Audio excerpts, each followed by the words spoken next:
The murder of Henry Nowak and more shocking revelations about the case, which is coming to light.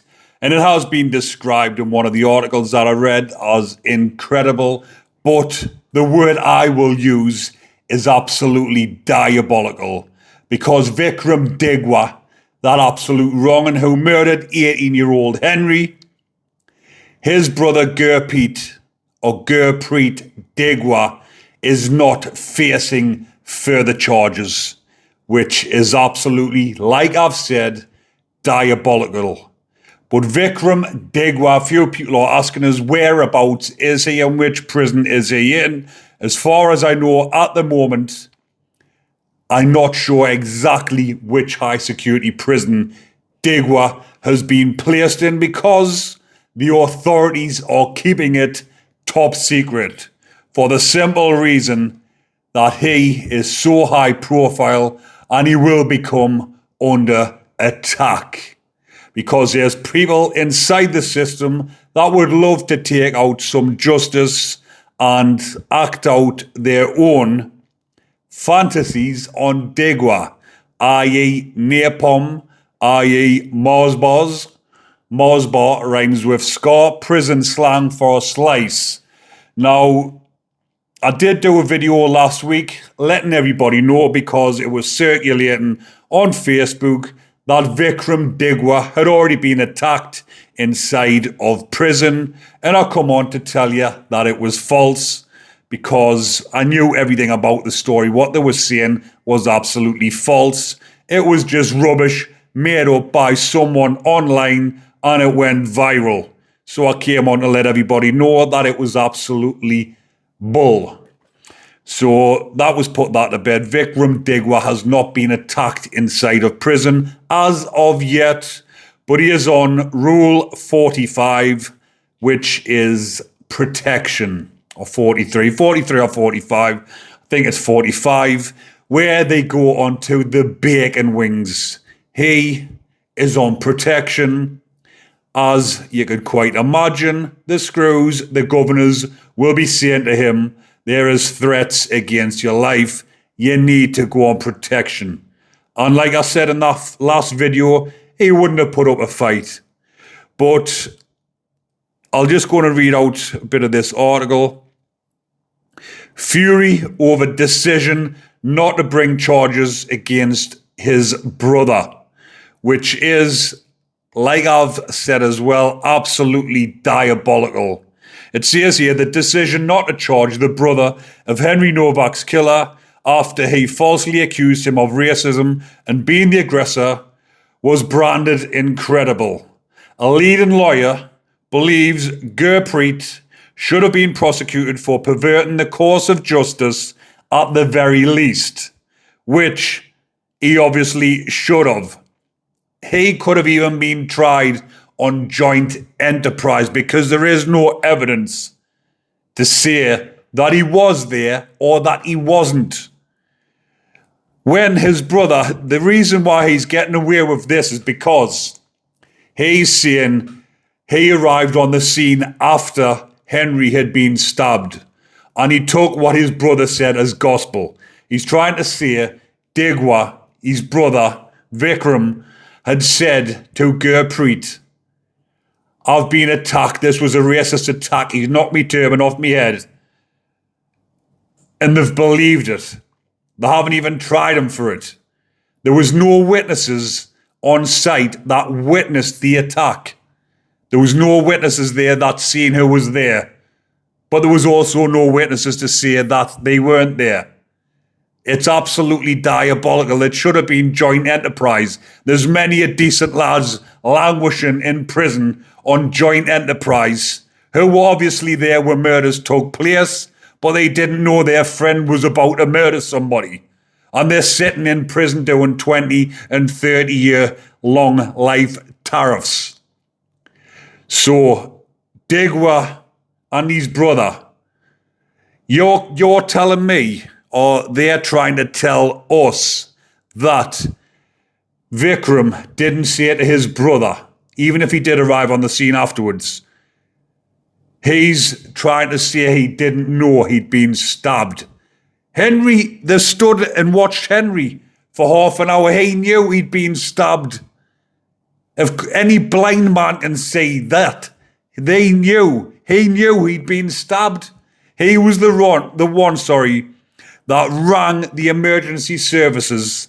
I've even heard the phone call which has been released. And they keep asking him, was there any weapons involved, anything like that? And he said no.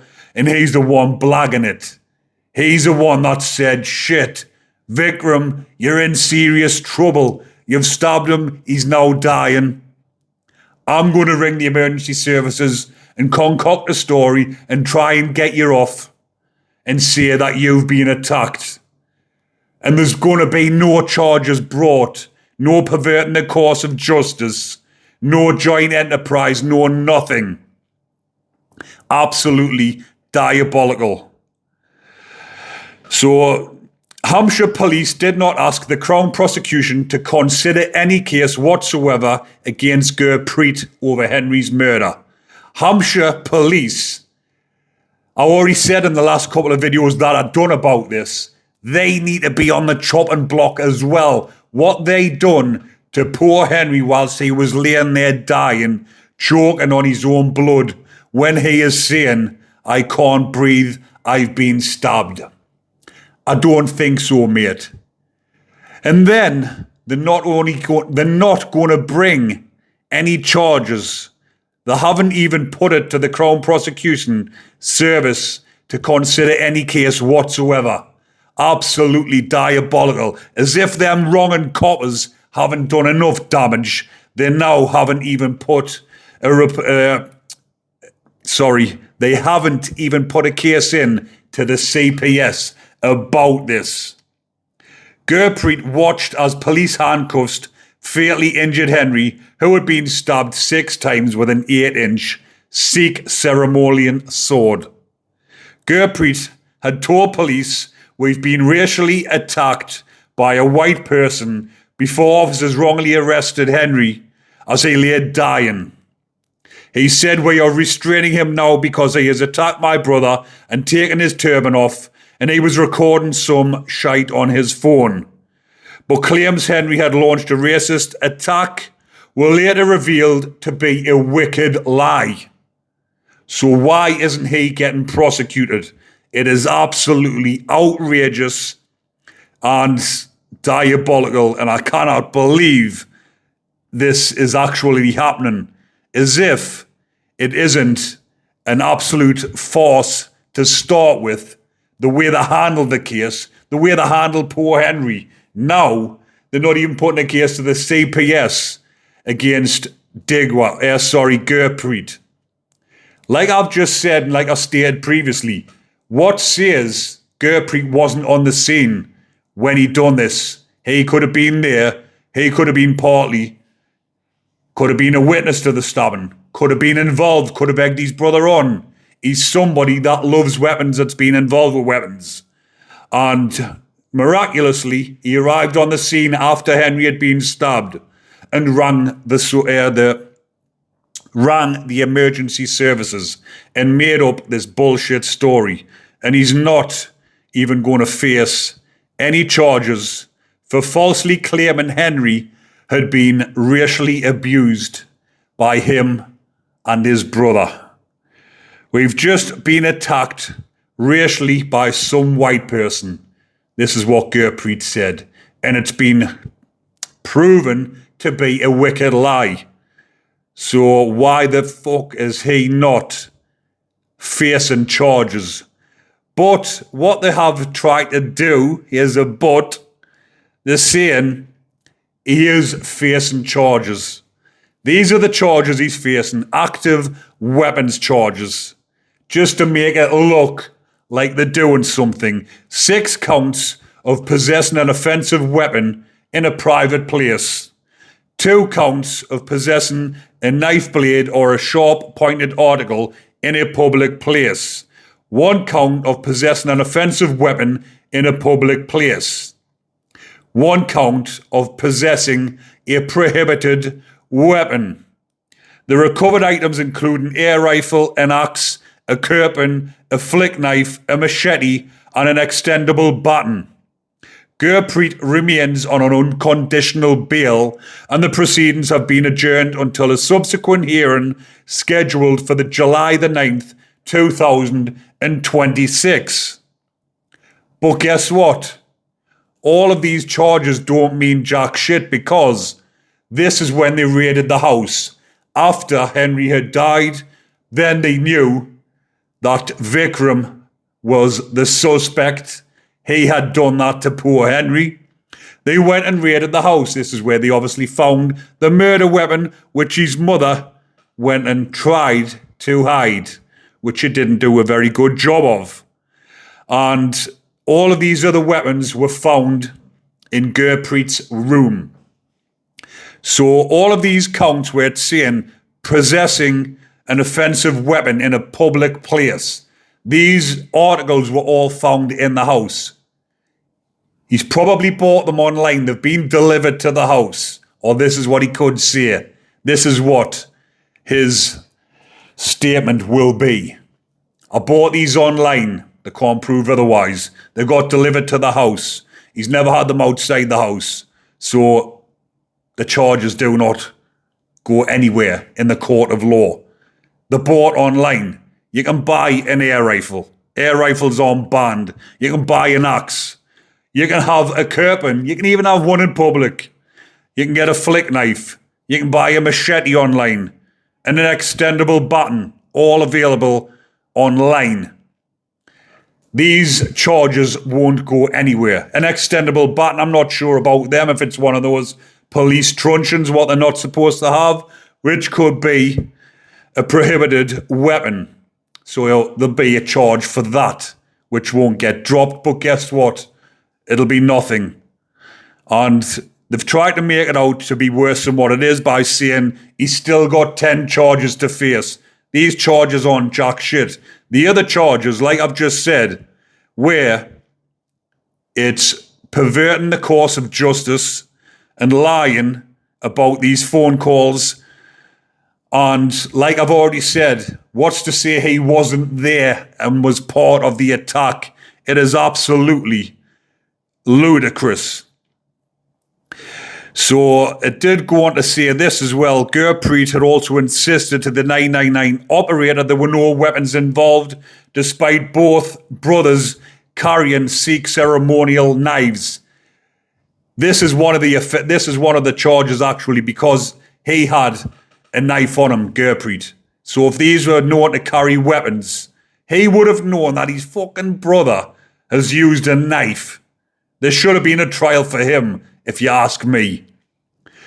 He said, I don't know what weapons they would be. Does that not sound suspicious? He added the guy has fallen over because he looks like he's drunk. Both brothers were arrested afterwards. Vikram continued to claim he was the victim of a racist attack.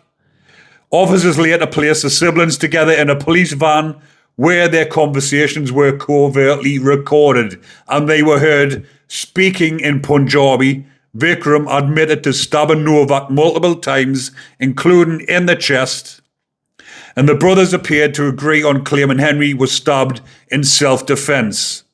Neither of them mentioned racism during the conversation, despite repeatedly telling police they were victims of racist abuse on the night Henry was stabbed to death. Yet Hampshire police never asked the CPS to charge Gurpreet over the case. Hampshire police should be on trial themselves. Absolute letdown of a service, them absolute wrong'uns, because that's what they are, wrong'uns. Especially that one on the scene. Don't think so, mate.